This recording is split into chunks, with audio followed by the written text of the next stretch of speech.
أعوذ بالله من الشيطان الرجيم بسم الله الرحمن الرحيم وهم ينهون عنه وينأون عنه وَإِن يُهْلِكُوا إِلَّا أَنفُسَهُمْ وَمَا يَشْعُرُونَ وَهُمْ، اور ان کا ایک جرم یہ بھی ہے کہ يَنْهَوْنَ عَنْهُ، یہ کافر ایسے ہیں کہ يَنْهَوْنَ عَنْهُ، دو الفاظ استعمال کیے ہیں اللہ تعالی نے. وہ اس سے يَنْهَوْنَ وہ منع کرتے ہیں، عَنْهُ اس سے، ایک وَيَنْأَوْنَ اور بھاگتے ہیں وہ عنہ اس سے. بڑا مارکا پڑا ہے مفسرین میں اس آیت پہ. وہ کہتے ہیں اس کا مطلب کیا ہے، اور آسان ترین جو دو چیزیں ہیں وہ عرض کر دیتے ہیں. انہوں نے کہا وَهُمْ يَنْهَوْنَ عَنْهُ وَيَنْأَوْنَ عَنْهُ، یہ عنہ میں جو ضمیر ہے نا ہو کی، یہ دونوں کی دونوں قرآن ہی کی طرف ہے. وَهُمْ يَنْهَوْنَ عَنْهُ، اور یہ کافر ایسے ہیں کہ قرآن سے منع کرتے ہیں، قرآن سے روکتے ہیں لوگوں کو. وَيَنْأَوْنَ عَنْهُ، اور خود بھی قرآن سے بھاگتے ہیں، نہ خود پڑھتے ہیں نہ لوگوں کو پڑھنے دیتے ہیں، نہ خود سنتے ہیں نہ لوگوں کو سننے دیتے ہیں. اس سے پتہ چلتا ہے کہ یہ جو لوگ قرآن پاک کو سنتے اور سناتے ہیں ان کا اللہ کے ہاں کیا مقام ہوگا، خدا ان سے کتنا خوش اور راضی ہوگا. اللہ تعالی نے فرمایا وَهُمْ يَنْهَوْنَ عَنْهُ وَيَنْأَوْنَ عَنْهُ، اور یہ کیا کرتے ہیں، ان کی بدتر خصلتیں دیکھو کہ یہ اس قرآن سے لوگوں کو روکتے ہیں. اسی لیے گمراہی کی شدید ترین چیزوں میں سے یہ ہے کہ کوئی آدمی اللہ کے دین کو منع کرے اور روکے اور خدا کی راہ میں رکاوٹ بن جائے. اور اللہ کو جو چیزیں اچھی لگتی ہیں وہ یہ کہ کوئی آدمی اللہ کے دین کے لیے لوگوں کو دعوت دے اور انہیں دلائل کے ذریعے سمجھائے. اس لیے ہم کہتے ہیں کہ ادارے قائم کرو، اس لیے ہم کہتے ہیں کسی طرح ان غیر مسلموں کو دعوت دیجئے، ان تک یہ قرآن پہنچے، اور اللہ اس آیت میں اس کے زمرے میں ہم سب کو شامل کر دے. اللہ تعالیٰ نے فرمایا ان کی مذمت میں کہ دیکھو وہ اتنے برے ہیں کہ نہ خود قرآن پڑھتے ہیں اور نہ ہی وہ پڑھنے دیتے ہیں. اور اللہ تعالیٰ اس کے برعکس ہمیں اس میں شامل کر دے کہ اللہ تعالیٰ توفیق دے کہ ہم قرآن پاک کو خود بھی پڑھیں اور سمجھیں اور دوسروں کے لیے بھی پڑھنے سمجھنے کا سبب بن جائے. یہ ارشاد فرمایا وَإِن يُهْلِكُونَ، اور پھر اس گناہ کی وجہ سے، اس قرآن سے روکنے کی وجہ سے وَإِن يُهْلِكُونَ، اور ہلاک نہیں کرتے إِلَّا أَنفُسَهُمْ، مگر اپنی جی کو، وَمَا يَشْعُرُونَ، اور انہیں شعور ہی نہیں ہے کہ کتنا بڑا گناہ کر رہے ہیں. قرآن سے روکنے میں یہ ساری چیزیں آ جاتی. اللہ تعالی کی کتاب کی صحیح تشریح نہ کرنا، لوگوں کو اس سے منع کرنا کہ قرآن تو تمہاری سمجھ میں آئے گا نہیں، لہذا تم ان چیزوں کو چھوڑو اور تم بس جو ہم نے بتا دیا وہ کام کرتے رہو. فرض اور واجب کے درجے کی جو چیزیں ہیں، سید احمد شہید رحمۃ اللہ نے لکھا ہے کہ جو پیر اور جو شیخ اپنے بتائے ہوئے وظائف اور اوراد کو فرض اور واجب پر ترجیح دیتا ہے، یہ خود اس کے گمراہ ہونے کی علامت. اللہ نے اتنی سختی سے فرمایا کہ یہ سوائے اس کے کہ اپنی جانوں کو ہلاک کریں اور انہیں خبر بھی نہیں ہوتی، اور اس کے علاوہ کیا کرتے ہیں. ایک ترجمہ اور تشریح تو یہ کی گئی. دوسری آسان چیز یہ ہے کہ وَهُمْ، اور یہ جو کافر ہیں، ینہونا منع کرتے ہیں لوگوں کو، عنہ رسول اللہ صلی اللہ علیہ وسلم سے، دوسروں کی جو تکالیف ہیں، دوسروں کا جو نقصان پہنچانا ہے، ایذا رسانی ہے، اس ایذا رسانی، اس تکلیف، اس دکھ کو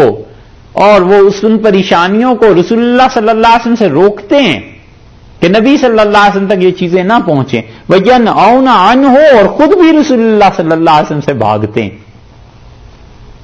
خاندانی اور قبیلے کی بنیاد پر اور خاندانی روایات کی بنیاد پر رسول اللہ صلی اللہ علیہ وسلم کے قریب کوئی آئے اسے ہاتھ نہیں لگانے دیتے کہ نہیں یہ ہمارے بھتیجے ہیں، یہ ایسے اچھے ہیں ایسے اچھے ہیں، تو دوسروں کو منع کرتے ہیں کہ خبردار جو تکلیف پہنچائی، اور خود بھی بھاگتے ہیں رسول اللہ صلی اللہ علیہ وسلم پہ ایمان لانا چاہیے تھا، ایمان بھی نہیں لاتے۔ یہ دونوں چیزیں آسان تفسیریں کی گئی ہیں۔ اور دوسری جو چیز ہے کہ دوسروں کے ضرر اور تکلیف سے رسول اللہ صلی اللہ علیہ وسلم کو محفوظ کرتے ہیں اور خود ایمان نہیں لاتے، اس کی مثال مفسرین نے دی ہے جیسے حضرت ابو طالب اور ان جیسے لوگ، کہ وہ لوگ رسول اللہ صلی اللہ علیہ وسلم کے لیے شیلٹر بنے، پناہ بنے، اور بہت انہوں نے مدد کی حضرت صلی اللہ علیہ وسلم کی، اور دوسری طرف وہ خود بھی ایمان نہیں لائے۔ یہ چیز، یہ دوسری تفسیر کی گئی ہے۔ اور حضرت ابو طالب کے متعلق اہل سنت والجماعت کی روایات تو یہی ہیں کہ وہ کہتے ہیں ان کا انتقال کفر پہ ہوا،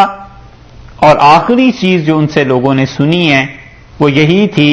کہ انہوں نے کہا کہ میں اپنے باپ دادا کے دین پہ مرتا ہوں، اور رسول اللہ صلی اللہ علیہ وسلم کی بات انہوں نے نہیں مانی۔ لیکن اس کے باوجود، یہ بات ہونے کے باوجود، فقہا لکھتے ہیں کہ حضرت ابو طالب کے ایمان نہ لانے کے قصے کو بغیر ضرورت کے نہیں بیان کرنا چاہیے، اور حضرت ابو طالب کا نام ادب احترام سے ہی لینا چاہیے، اور ان کے کفر کو نہیں اچھالنا چاہیے، خام خواہ ان کے کفر کی حکایتیں اور روایتیں بیان کرنا۔ اس سے ڈر ہے کہ رسول اللہ صلی اللہ علیہ وسلم کو کوئی اذیت اور تکلیف نہ پہنچے، اور وجہ اس کی یہ ہے کہ جس عقیدے میں بھی ان کا انتقال ہوا ہے، لیکن بہرحال رسول اللہ صلی اللہ علیہ وسلم کے ساتھ انہوں نے بڑے احسانات کیے، اور انہوں نے دین کے لیے بڑی مدد کی ہے۔ تو یہ الگ بات ہے کہ انتقال کفر پہ ہوا ہے۔ ان چیزوں کو کھیل تماشا، موضوع، بحث، ان چیزوں میں نہیں لانا چاہیے، بس سیدھی سادی سی بات۔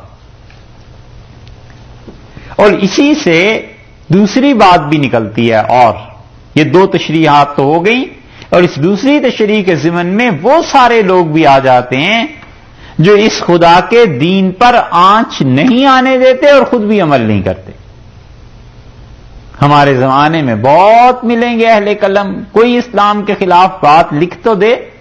کوئی ذرا سا بولے ڈٹ جاتے ہیں، ارے اسلام کے خلاف ہو گیا یہ، اور خود بھی بھاگتے ہیں، خود بھی عمل نہیں کرتے۔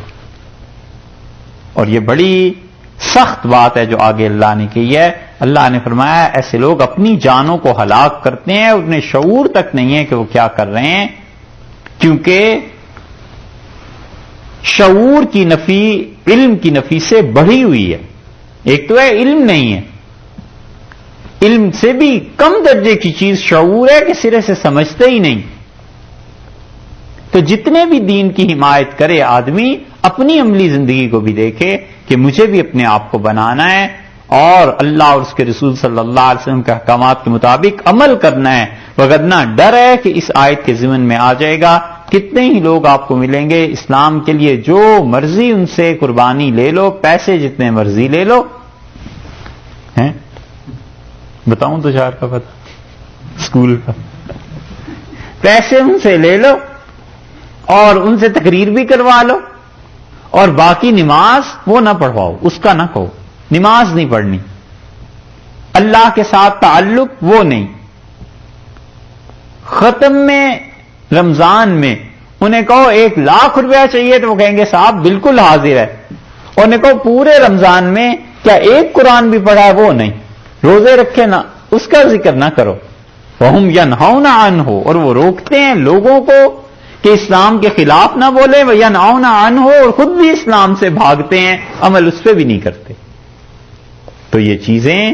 اچھی نہیں ہیں۔ اللہ نے فرمایا ہے سوائے اس کے کہ اپنی جانوں کو ہلاک کریں، اور انہیں شعور تک نہیں ہے کہ وہ کتنا بڑا گناہ کر رہے ہیں، جو دین اتنا عزیز اور اتنا اچھا ہے اس پہ عمل کیوں نہیں کرتے۔ یہ چیز ہے پورے عالم اسلام میں المیہ کی جو چیزیں آ گئی ہیں وہ یہ کہ ہر کوئی کہتا ہے کہ دین حکومت نافذ کرے، ہم اپنے پہ نہ کریں، نہ گھروں میں کریں، نہ اپنی ذات پہ کریں، اور نہ 6-7 تو نہیں، خیر 5-6 فٹ کا جو قد ہے اس پہ بھی دین نہ آئے، اور باقی دین پورا حکومت نافذ کرے، وہ بھی دوسروں پہ کرے، مجھے کچھ نہ کہے، تو کہاں سے اسلام آ جائے؟ حالانکہ جو چیزیں اس کے اپنے قبضے اور اختیار میں تھیں، اللہ ان کا بھی تو پوچھے گا کہ نہیں پوچھے گا؟ اللہ تعالیٰ اس کا بھی تو حساب لے گا کہ تمہارا گھر تو اپنے قبضے میں تھا، اپنے گھر میں دین کا کیا کیا تھا؟ اور گھر میں نہیں تو ذات تو تمہاری اپنے قبضے میں تھی، اپنی ذات کے متعلق بتاؤ اس پہ دین کا کیا کیا تھا؟ ایسے بے خبر ہوئے ہوئے ہیں جیسے اپنی ذات، اپنا گھر، اپنا محلہ، اپنے دوست، ان کے متعلق ان سے کوئی پوچھے گا ہی نہیں، اور اللہ کے ہاں یہ سارے سوالات بھی ہوں گے اور جوابات دینے پڑیں گے۔ یہ جو تھی اندرا پرائم منسٹر تھی نا، ان کے انٹرویوز پڑھے تو اس نے ایک بات اچھی کہی۔ اس نے کہا کسی کو انٹرویو دیتے ہوئے کہ لوگ اپنے آپ پہ خود انسانیت اور اخلاقیات کو نافذ کریں قبل اس کے کہ گورنمنٹ نافذ کرے۔ اس نے کہا گورنمنٹ نہیں کر سکتی، لوگ خود اپنے آپ کو انسان بنائیں، گورنمنٹ کیا کر سکتی ہے؟ تو اسی طرح